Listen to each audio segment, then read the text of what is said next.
Innovating Education Learning World in association with WISE, an initiative of Qatar Foundation. Welcome to Learning World. Education isn't restricted to the classroom. If you can't find it, it may find you.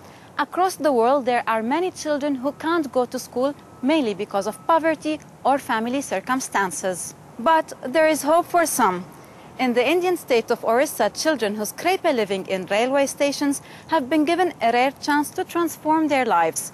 As we find out in this report, one determined woman has been bringing education literally to the train platform. 2421, like many others, the railway station at Bhubaneswar is a world unto itself. Whole families live on the platforms. Children spend their days on the trains collecting rubbish, polishing shoes and begging. But 25 years ago, one woman decided that all children should have the right to an education. If the children couldn't go to school, she'd bring the school to them. And that was the start of the platform school. Before she passed away, Indrajit Karana spoke to us about her project. What I planned to return to them was their childhood. They were overgrown children, children acting as adults. They were alone by themselves, existing from day to day, hour to hour. They had no time for joy, they had no time for play, but I hope to change that.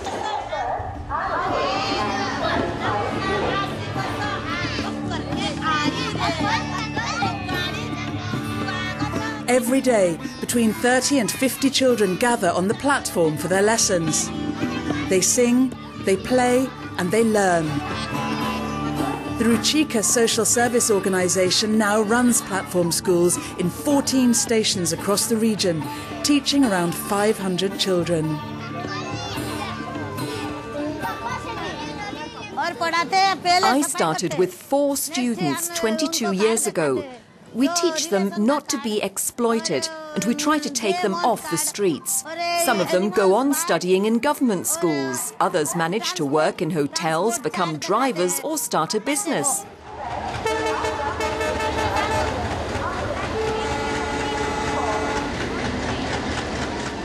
We told them that we are putting you on the first rung of the ladder. The rest of the ladder you have to climb yourself. And that's what really happened, is once on the ladder, the children who are today doing very well are the ones who learned to climb that ladder. Each year, 10 students from here get places at government schools. And over the past 25 years, 5 children have climbed the ladder all the way to university. Grididari Rana is one of them.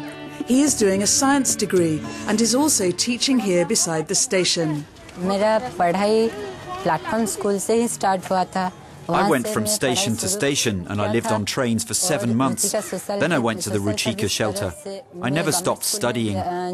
My dream now is to work as a technician for the army.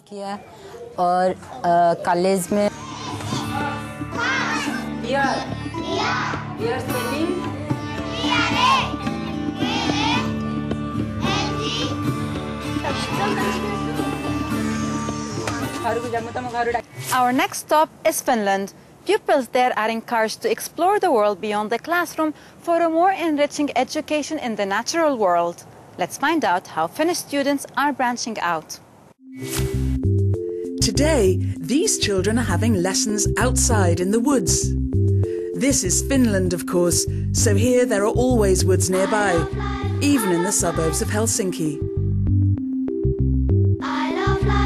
The children choose a tree, measure it, study its leaves, map it and observe it.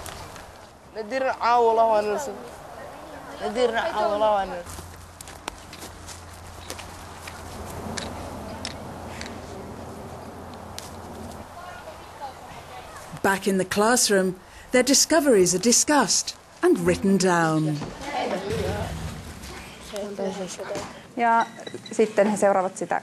Each child chooses his or her own tree and they follow it throughout the year. They see the changes through the seasons, the leaves falling, then growing again. This is part of a scheme in which students use real-world data collection to pursue group projects. On the Move is about using the children's everyday environment as a learning environment. Whether it's the social or the cultural or the physical environment, you can study it in basically any subject. Hei oppilaat, lähdetään Tapiolaan tutkimaan pyöräilykulttuuria. Older students study environmental aspects such as air quality, noise levels, architecture, urban planning and local history. And there's a problem that none of the streets where you can cycle are actually marked here. So you have to kind of like just know your way within the pedestrians. And they note obstacles such as a van parked on a cycle route, and they talk to local residents using a questionnaire. Finally, they cooperate with the local authorities. Also for local council, that they know the problems, and that way have an influence to make better society in some way.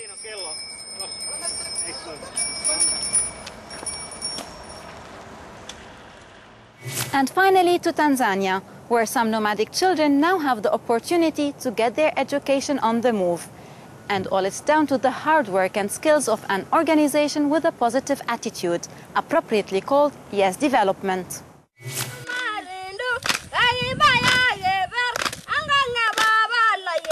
The Masai tribe migrate following the seasonal rains, making it difficult to provide education for their children.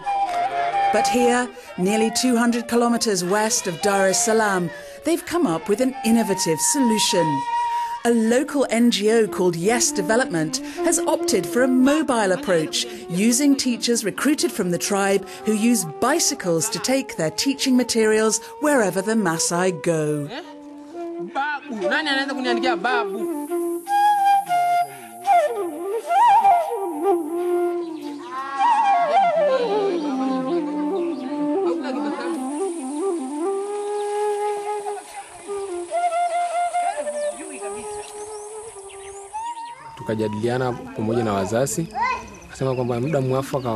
We agreed with the parents that the right time to teach is when the cattle have gone to graze on their own. That means the children are free from around 10 in the morning.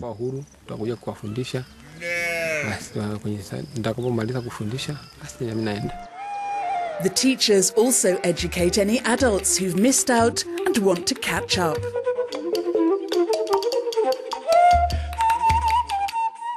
The children can write and my eyes still work, so I decided to come and learn, because I've never learned how to read or write. Economic, social and cultural barriers combine to keep girls out of school. Early marriages, heavy domestic workloads and the long-held cultural belief that educated girls are more likely to run away from home are all barriers to female education.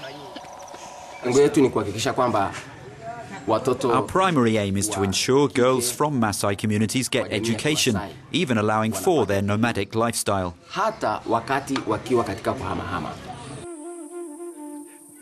This project is currently educating around 300 nomadic children.